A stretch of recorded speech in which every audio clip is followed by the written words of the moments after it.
Breaking news. सोलापुरात hit and run कायद्याच्या विरोधात सोलापुरात वाहतूक संघटना संयुक्त महासंघ संघटनेच्या वतीने तीव्र रास्ता रोको आंदोलन करण्यात आला. यावेळी हम सब एक है, काला कानून वापस लो अशी घोषणा करण्यात आली व पुढील माहिती संघटनेचे प्रदेशाध्यक्ष रियाज सय्यद यांनी दिली. पाहत रहा प्राईम टाइम इंडिया न्यूज.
चालकांचा संप मागे घेण्यात आलेला आहे. आज तुम्ही वाहतूक संघटनेचे अध्यक्ष म्हणून सोलापूर मार्केट यार्डामध्ये संप कायम ठेवला आहे म्हणून तुम्ही इथं सांगत आहात किंवा माहिती समोर आलेली आहे. काय नेमकी संभ्रमावस्था म्हणजे कन्फ्युजन निर्माण झालेलं आहे ट्रक चालकांमध्ये किंवा मोटर वाहन चालकांमध्ये, तर काय नेमकं प्रकरण आणि तुम्ही संप कशाला तुम्ही कायम ठेवलं संप?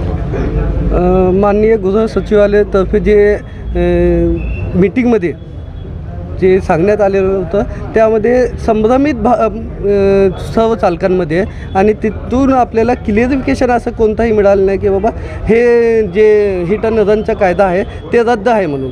त्यांनी फक्त दोनच शब्दामध्ये हे सांगितलेलं आहे की हे कायदा आत्ता लागू नाही आणि हे सर्व चालकांना पण माहीत आहे की हे कायदा आत्ता लागू नाही आहे, 1 एप्रिलपासून लागू होणार आहे, जसे की अमित शाह साहेबांनी संसदेत सांगितले होते त्याप्रमाणे. आणि दुसरं हे की हे कायदा लावताना आम्ही संघटनाशी बोलू, तर बोलायचं जर होतं तर आत्ता सध्या जे संघटना समोर होती त्यांच्याशी बोलायचं होतं. आणि तुम्ही असं लेखी आश्वासन पण दिलेलं नाही की हे कायदा आम्ही रद्दच करू म्हणून.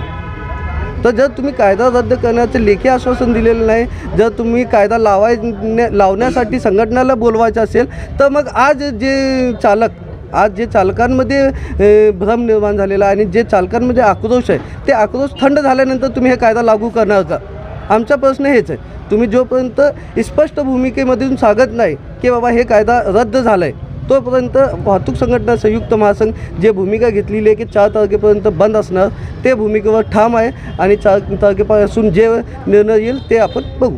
4 तारखेपर्यंत बंद म्हणजे राज्यव्यापीमध्ये 4 तारखेपर्यंत हे आलं होतं आणि आम्ही माननीय CP साहेबांना आणि इथले पोलीस स्टेशन वरिष्ठांना हे आम्ही जे निवेदन दिलेलं आहे त्यामध्ये आम्ही रात्री 3 तारखेचे रात्री 12 ते 4 तारखेपर्यंत आंदोलन करणार असा इशारा दिलेला आहे. त्या नियमाप्रमाणे आम्ही ते आंदोलन पूर्ण करणारच आहे. तुमच्या संपामध्ये किती जण सहभागी झाले, किती ड्रायव्हर चालक आहे? आमच्या आता हे तुम्हाला उद्या आज रात्री 12च्या नंतर कळेलच.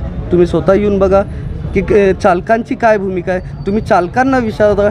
आज जे चालक एवढे थांबलेले हे चालकांना आज भ्रमित आहे चालक.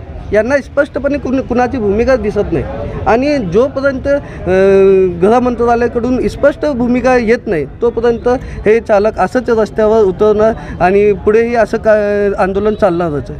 सद्यस्थितीत काय परिस्थिती आहे, केव्हापासून काम सद्यस्थितीमध्ये कालपासून तर काम सर्व ड्रायव्हरने स्वतः मर्जीने काम बंद केलेलं आहे. यांना संघटनेने सांगितलेलं नाही. हे चालक जे आहेत स्वतः मर्जीने का, म्हणजे त्यांच्यावर अन्याय झालेला आहे. कोणती संघटनाला त्याचं सोसवायचं नाही. ते चालकांना जाणीव झालेली आहे की हे कायदा आमच्यावर अन्याय आहे, म्हणून स्वतः चालकांनी स्वतः बंद केलेला आहे. आणि हे स्वतः बंदमध्ये आहे ना, महासंघाने त्यांना पाठिंबा दिलेला आहे.